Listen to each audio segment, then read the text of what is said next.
Pessoal, hoje nós continuamos falando sobre a fisiologia do sistema digestório. No último vídeo, nós conversamos sobre o controle, né, nervoso, controle endócrino, controle a partir das substâncias autócrinas e parácrinas, daqueles 4 processos, né, de secreção, ou seja, os processos de secreção, de digestão, de absorção e de motilidade. E hoje vamos falar um pouco sobre esses processos, especialmente o processo de digestão. Eu vou mostrar para vocês algumas figuras e falar um pouco sobre esse processo de digestão, tá? Não vou entrar em detalhes, vou falar de uma forma mais geral, tá? Não vou detalhar muito as diferenças entre ruminantes, não ruminantes, entre carnívoros e herbívoros, enfim, porque, como vocês já sabem, nós já comentamos aqui, né?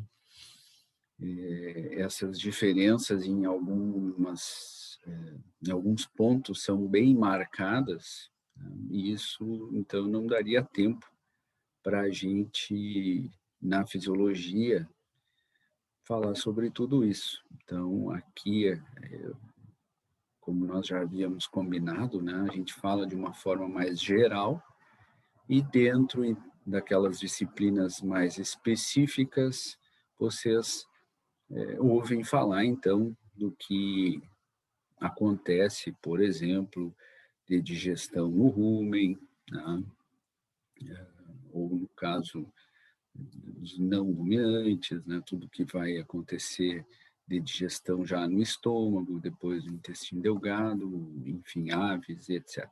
Tá? Então, essas diferenças a gente não vai entrar em detalhes aqui. Uma coisa que vocês estão vendo aí, que nós inclusive já falamos, né? Vocês já sabem que existe uma digestão mecânica e uma digestão química, certo? Isso é uma forma da gente separar, né, didaticamente e estudar melhor sobre digestão. E dentro dessa digestão química, ou seja, basicamente ela se dá através da ação de enzimas, né? Vocês ainda podem encontrar uma outra nomenclatura que é utilizada também, que é a digestão hidrolítica e a digestão fermentativa, né? Essa digestão hidrolítica, o nome já está dizendo, ela se dá através da hidrólise, ou seja, da quebra de macromoléculas pelo acréscimo de água, né, nestas ligações. Aqui embaixo vocês estão vendo ali, né, quando há o acréscimo de uma molécula de água em, em carboidratos, por exemplo, há a quebra das ligações glicosídicas, né? Da mesma forma das ligações peptídicas nas proteínas e das ligações ésteres nas gorduras. E quem faz essa hidrólise, né, esse processo de adicionar molécula de água nessas ligações, são enzimas. Tá?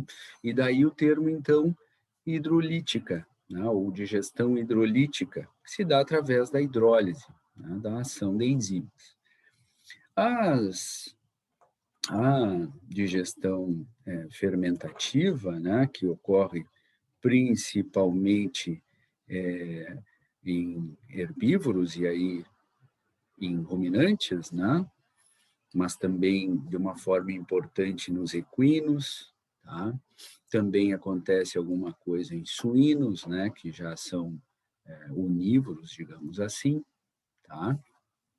E que o suíno, mais ou menos, né, se encontra entre os carnívoros e os herbívoros, quando a gente usa essa nomenclatura, né, carnívoros e herbívoros, certo?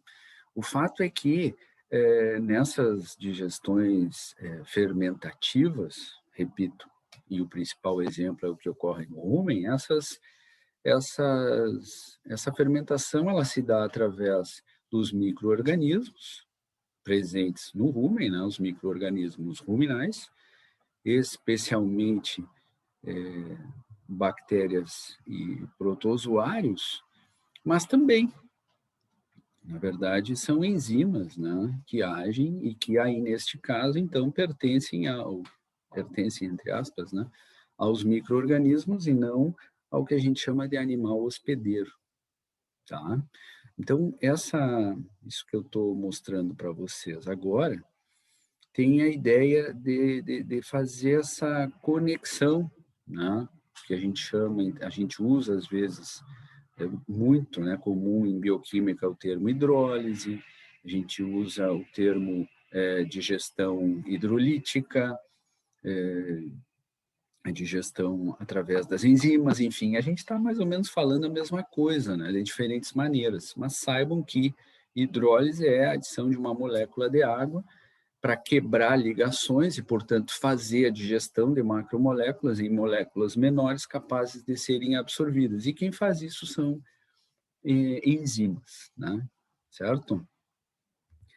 Nesta figura seguinte, aqui, vocês estão vendo algo que eu acho que eu não falei, mas que é interessante que vocês saibam que no processo de digestão, vocês podem, quando estiverem estudando sobre digestão, né, e aí, repito, não importa se é carnívoro, se é herbívoro, ou se é ruminante ou não ruminante, enfim, vocês vão ouvir falar nessas duas fases aqui que eu citei, né? A fase luminal e a fase luminal ou adluminal, tá? E a fase de membrana ou intracelular, ou intracelular. Tá? O nome, de certa forma, já está indicando para vocês o que é isso. Então, essa fase luminal aí, ela se dá na luz do trato gastrointestinal, certo? Essas enzimas, elas vão agir na luz. Essas enzimas, elas foram secretadas por células epiteliais ou no suco pancreático, que é um excelente exemplo, né? Porque o suco pancreático ele é rico em proenzimas, e estas proenzimas, ao caírem na luz, aí no caso do duodeno, né, elas são clivadas e transformadas em enzimas ativas. E estas enzimas ativas, então, vão agir, né, sobre as macromoléculas. E essa ação se dá na luz, neste exemplo, do duodeno, tá? Certo? Então, fase luminal é isso, é a ação de enzimas fazendo digestão, mas que estão agindo na luz do trato gastrointestinal, certo? Existe uma outra fase que ocorre na membrana apical das células epiteliais, ou até mesmo dentro da célula epitelial. Vou dar exemplo para vocês ali na digestão de lipídios, por exemplo. Boa parte dessa digestão de lipídios vai acontecer dentro da célula epitelial, né? Ou seja, intracelular.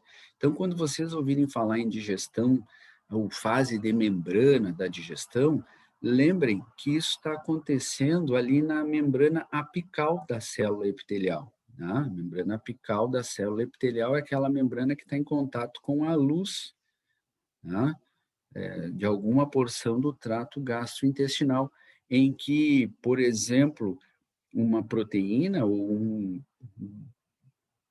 peptídeo se conecta numa enzima esta enzima é uma proteína, né? Evidentemente toda enzima é uma proteína, mas essa proteína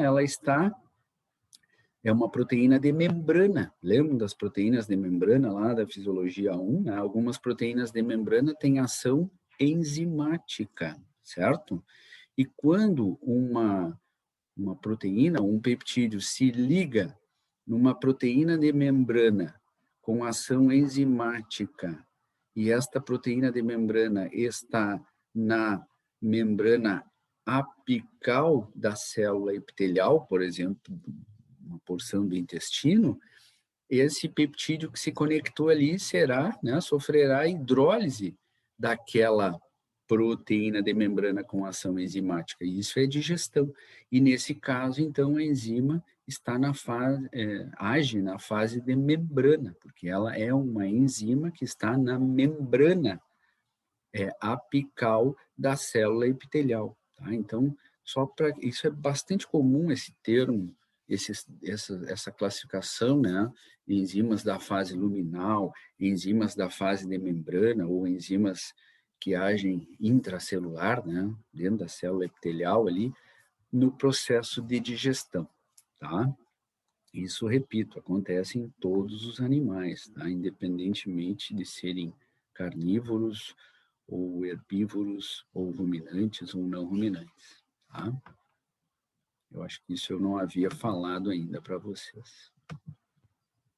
Muito bem, vamos passar a próxima aqui.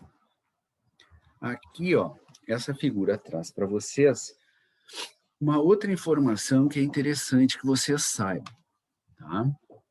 E, de novo, isto aqui serve para ruminantes, não ruminantes, carnívoros, herbívoros, enfim, por todo animal que digere proteína, ou seja, todos, né? Então, aqui vocês estão vendo uma outra classificação, tá? Isso aqui já se refere especificamente à digestão de proteínas, tá? Quando a gente fala de enzimas que digerem proteínas, vocês podem encontrar esta classificação aqui, tá? Ou seja, algumas enzimas que digerem proteínas são classificadas como endopeptidases. Outras enzimas que também digerem proteínas são classificadas como exopeptidases, certo? Vocês encontram aí um exemplo de endopeptidase, por exemplo, é a pepsina, né? Lembrei da pepsina agora, que nós falamos dela no vídeo anterior, né? Naquela ação de substâncias autócrinas e parácrinas, aí a célula libera gastrina, a gastrina vai lá, estimula a célula parietal a liberar ácido clorídrico, né? O ácido clorídrico quebra o pepsinogênio em pepsina. Agora lembrei da pepsina. A pepsina é um exemplo de endopeptidase, tá? E aí vocês estão vendo, então, as endopeptidases e as exopeptidases. Endo, vocês já lembram, né, de dentro, e exo, vocês lembram de fora, né? Esse prefixo aqui é dentro e fora. Muito bem. As exopeptidases, por sua vez, são subdivididas em aminopeptidase e carboxipeptidases. O que significa, então, essas classificações?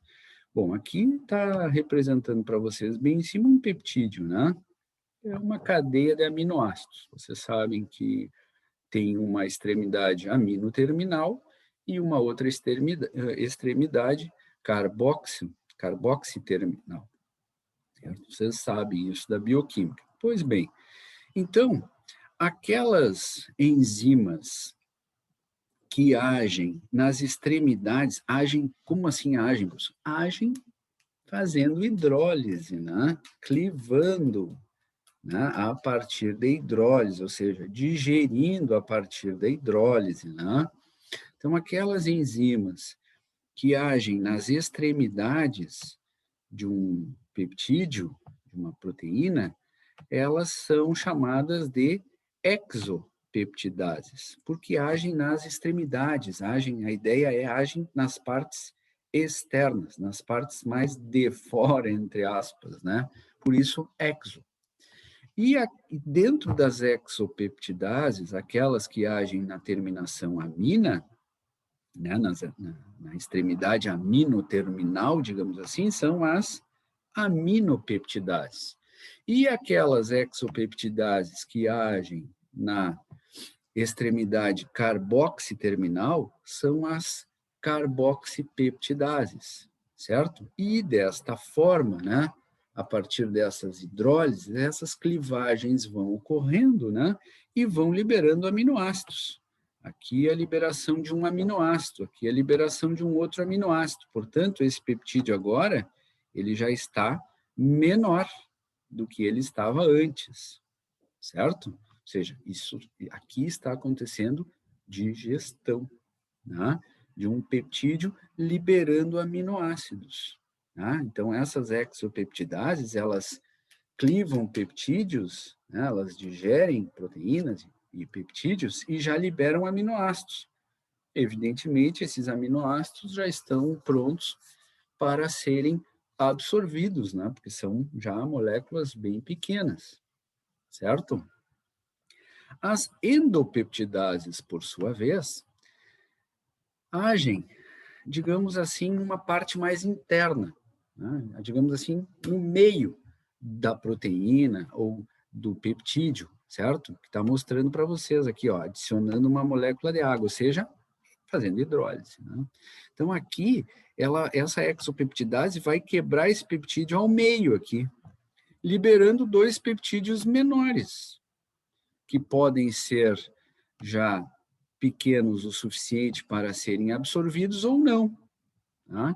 E daqui a pouco vai agir uma outra peptidase, endopeptidase aqui, ou até uma exopeptidase, né? Uma aminopeptidase vai clivar aqui, uma carboxipeptidase vai clivar aqui, e daqui a pouco tu tem liberação de aminoácidos. Então, o que acontece, na verdade, apesar da gente classificar estas enzimas que digerem proteínas em endopeptidases e exopeptidases, de classificar as exopeptidases em aminopeptidases e carboxipeptidases, na verdade o que acontece é uma ação conjunta, né, entre endo e exopeptidases, e assim elas vão, né, clivando as proteínas, os peptídeos, até tripeptídeos ou dipeptídeos ou aminoácidos que já são moléculas pequenas o suficiente para serem absorvidas.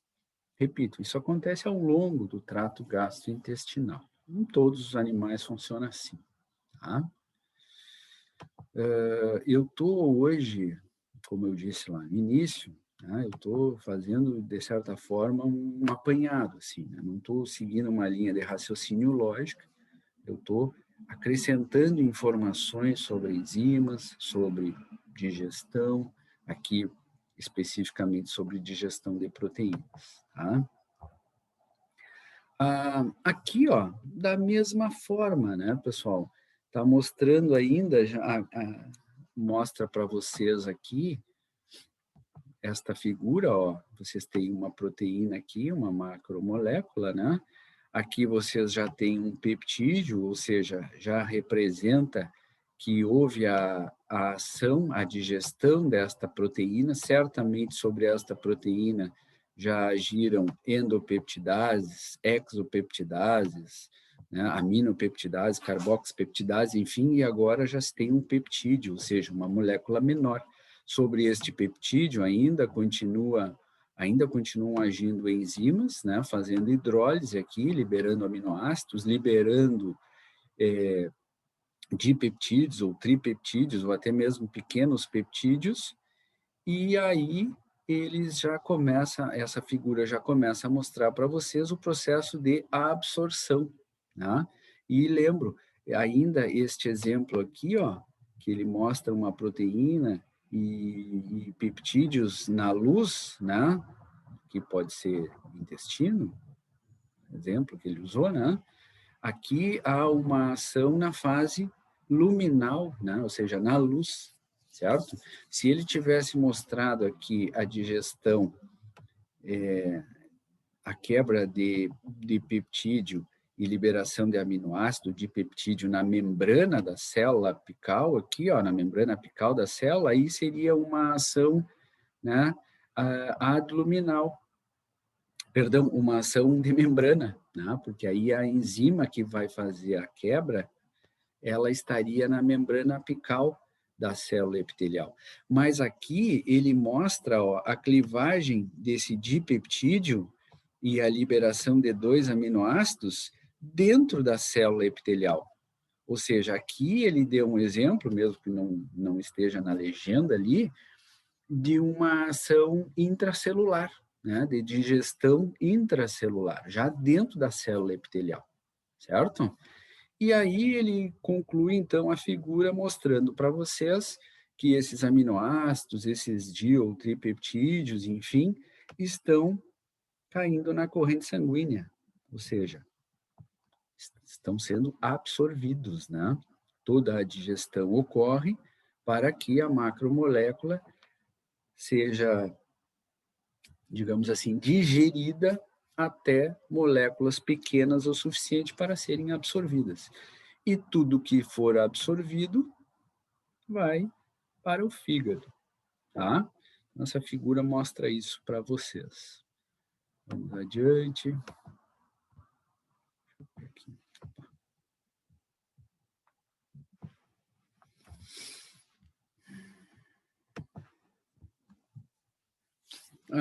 Opa, passou? Não. Aqui já se refere a alguma coisa na digestão de lipídios, tá? E aqui mostra, né, os principais tipos de lipídios que estão presentes nas dietas dos diferentes animais, né?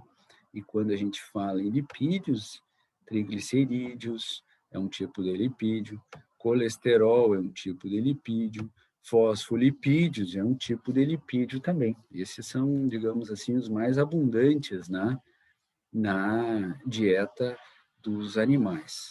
Tá? Só, eu nem lembrava que esse slide estava aí. Vamos adiante.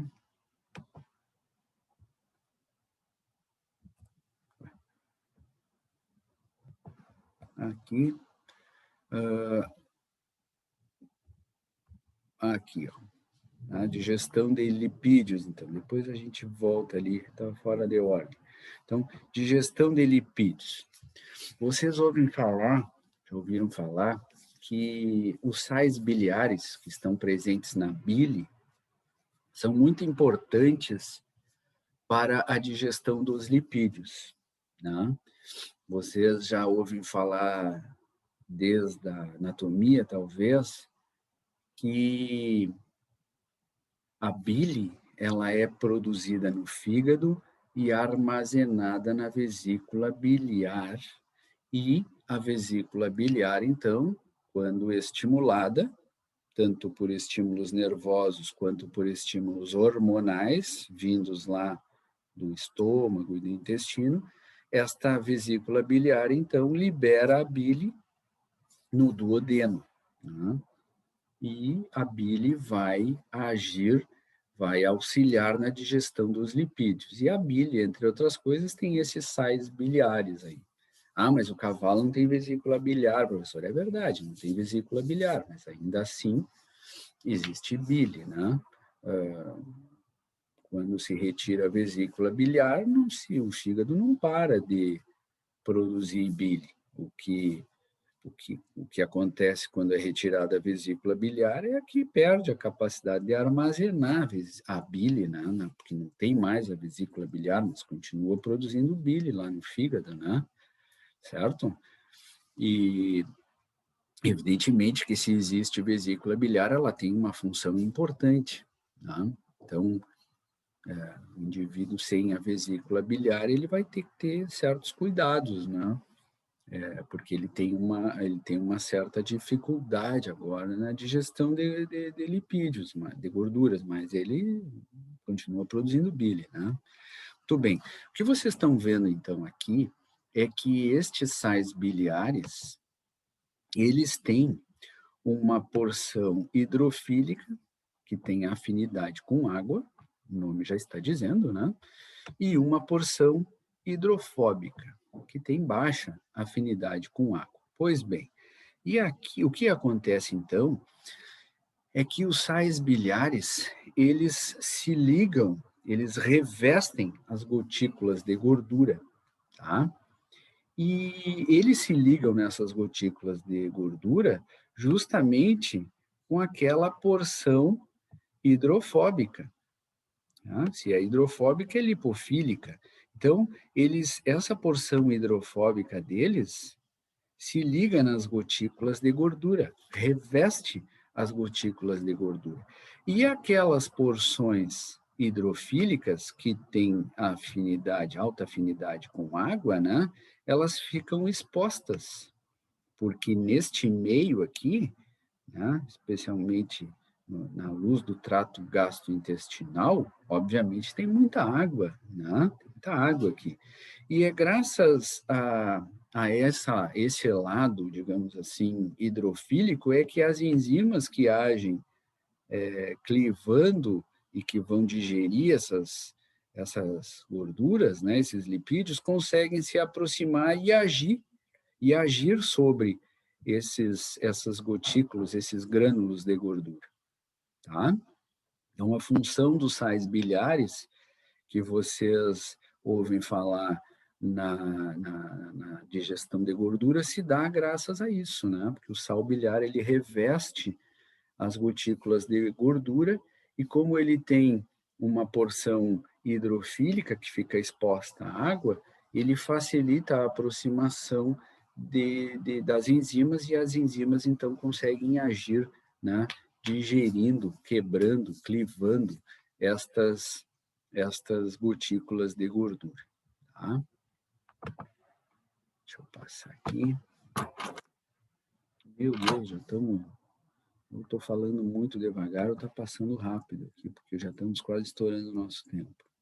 Muito bem, aqui, ó, pessoal, vocês estão vendo já uma figura maior que se refere também à digestão e à absorção de gorduras, tá? Vocês estão vendo representado aqui a luz do trato gastrointestinal, né?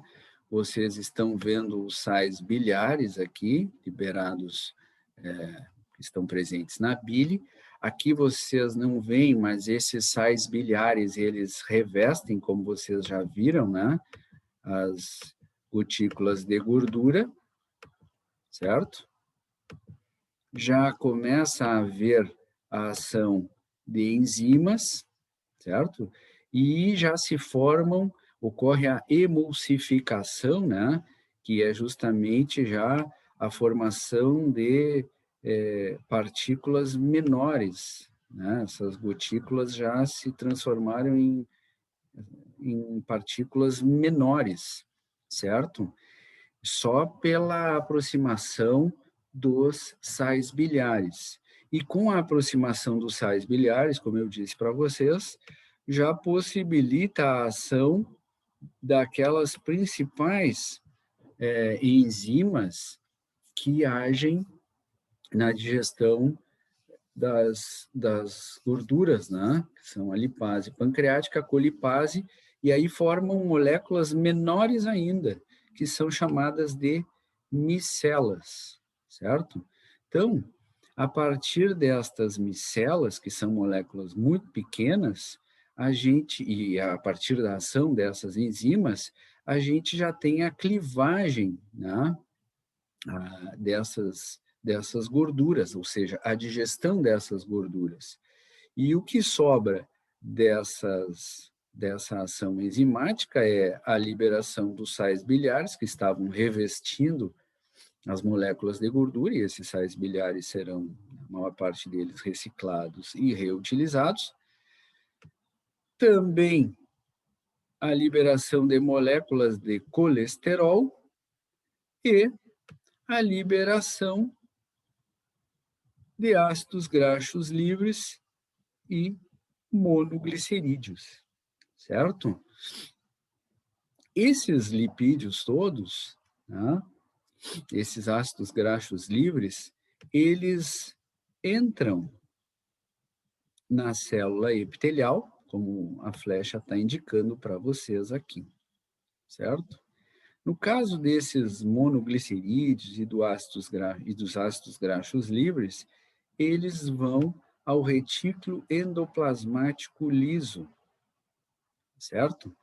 Que utiliza esse substrato, monoglicerídeos e ácidos graxos livres, para produzir triglicerídeos. Então, o retículo endoplasmático liso, aqui começa a ver, de certa forma, um caminho contrário, né? Ou seja, o animal acabou lá ingerindo, né, e chegando no estômago, no intestino, especialmente, né, triglicerídeos e colesterol. Esses triglicerídeos foram clivados e agora lá dentro da célula eles são produzidos novamente, né? É mais ou menos parecido com aquela história da, da transformação da amônia em ureia e depois ureia em amônia, né? Enfim, tá? Então, aqui, dentro da célula, o retículo endoplasmático liso, dentro das células epiteliais, né? Eles produzem triglicerídeos. Esse triglicerídeo se reúne, aí já no aparelho de Golgi, que é uma outra organela, né? O aparelho de Golgi, então, capta esse triglicerídeo, que foi produzido ali no retículo endoplasmático liso, reúne com uma molécula de colesterol, certo? E como esses triglicerídeos, esse colesterol, por serem lipídios, evidentemente, né, pessoal, eles têm uma baixa afinidade com água e daqui a pouco eles precisam ser absorvidos, né, porque senão não faz sentido nenhum digerir isso se não absorver, né? Então eles vão ter que serem absorvidos. Opa, absorção significa cair na corrente sanguínea, exatamente. Pá, sangue significa muita água. Exatamente. Então, é um meio muito rico em água. O triglicerídeo e colesterol, enfim, essas gorduras têm baixa afinidade com água. Como é que essas gorduras vão circular na corrente sanguínea que é rico em água? Bom, tem que dar um jeito, né? Exatamente. Então, aí no aparelho de Golgi, além da reunião, né, do triglicerídeo mais colesterol, é adicionada uma proteína, ou seja, forma uma lipoproteína, né? Triglicerídeos, colesterol são lipídios. Reunidos com uma proteína, lipídio mais proteína, forma lipoproteína. E esta lipoproteína é chamada de quilomicron, certo? Este quilomicron, que é uma lipoproteína, é liberada do aparelho de Golgi por exocitose, porque ela é uma estrutura grande. Então, a célula epitelial aqui na sua membrana basal, ou basolateral, neste caso, né? Libera este quilomicron por exocitose. Nós já falamos de exocitose lá na fisiologia 1, né? Lá na liberação dos neurotransmissores, lá, lembra da exocitose? Pois bem, é a mesma exocitose dependente de cálcio aqui. Bom, e aí então, o quilomicron é liberado aqui, ó, né, das células epiteliais por exocitose. Só que, como eu disse, esse quilomicron é uma lipoproteína, é uma estrutura grande. Não consegue cair na corrente sanguínea, porque é muito grande. Então, ao contrário do que acontece com as proteínas, com os carboidratos que são absorvidos, ao serem absorvidos, né, caem diretamente na corrente sanguínea, ou seja, entram nesses capilares sanguíneos, e vocês já sabem, eu já mostrei para vocês, né, a relação íntima dos capilares sanguíneos e dos capilares linfáticos também com as células epiteliais, né? Eu mostrei isso para vocês, daí voltem lá naquelas, quando nós falamos em sistema nervoso entérico, eu mostrei para vocês as figuras lá, né? Então, vocês sabem que existem capilares aqui, mas que não conseguirão captar essa quilomicra, porque essa quilomicra é grande e não consegue passar por as fenestrações, né, pelos poros que existem nos capilares. Então, o que acontece é que este quilomicron, ele é absorvido primeiro pela circulação linfática, né, pelos vasos linfáticos aqui, né, certo? Ou seja, caem na linfa, né? Porque esses vasos linfáticos, eles são mais permeáveis do que os capilares, porque a função dos vasos linfáticos é justamente isso, né? Uma forma de drenagem do corpo, né? Então, e essas quilomicros caem na linfa e só vão encontrar, ou só vão cair na circulação sanguínea lá na veia cava, né? Quando a circulação linfática, então, deságua, entre aspas, né, na circulação sanguínea. Tá? Então, repito, os lipídios, as gorduras, né, ao serem absorvidas, eles caem primeiro na circulação linfática para depois cair na circulação sanguínea, só lá na veia cava. Ao contrário das proteínas, ou, né, os aminoácidos e dipeptídeos, enfim, tripeptídeos, e dos carboidratos também, né, que ao serem absorvidos já caem direto na circulação sanguínea, aqui mesmo, tá? Bom, passamos bastante do nosso tempo hoje, eu vou ficar por aqui então, pessoal. No próximo vídeo, a gente vai concluir o sistema digestório. Eu vou falar um pouquinho das funções do fígado, tá? E da circulação porta-hepática, certo? Ficamos por aqui hoje. Um abraço, até breve, se Deus quiser.